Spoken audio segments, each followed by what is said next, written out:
And as we take a live look right now at the U.S. Supreme Court, we have Representative Celia Israel on the phone with us this morning.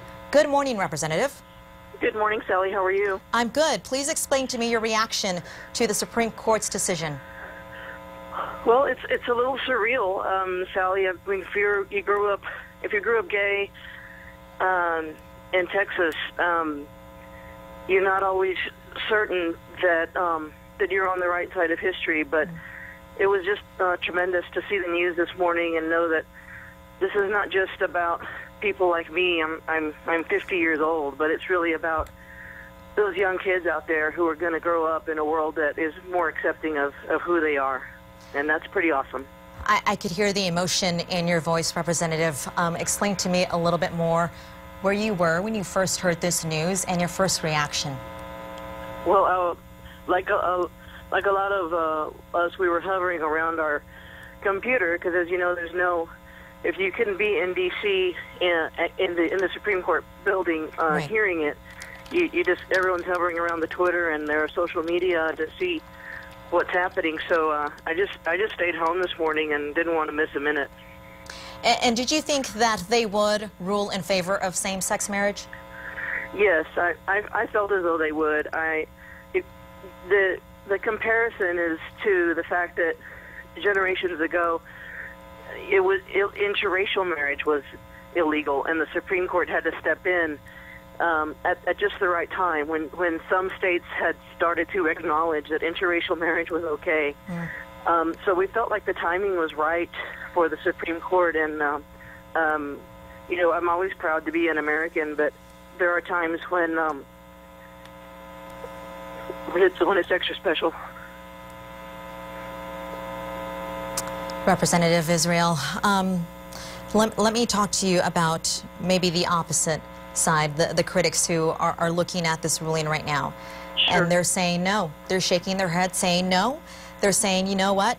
Texans voted, and they voted that marriage should be between a man and a woman. What do you say? Well, I say they're not acknowledging that all we want to do is take care of each other. We're not infringing on their religious freedom. We're not asking their pastors to marry us. We're just asking them to let us take care of one another. And Texas is a part of the United States of America, and the Supreme Court of the United States of America today has said it's okay for you to get married. It's and you know, I'm proud of our county clerks who have prepared for this day, and it's just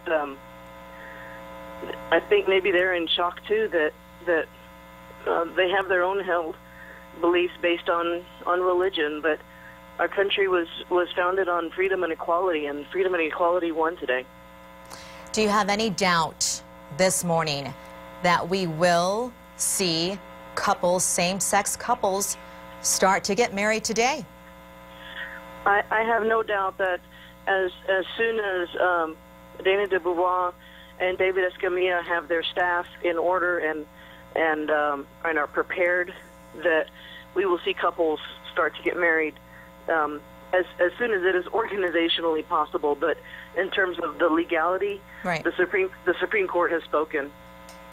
What do you think Attorney General Ken Paxton is going to say now, Governor Greg Abbott, who have opposed same-sex marriage?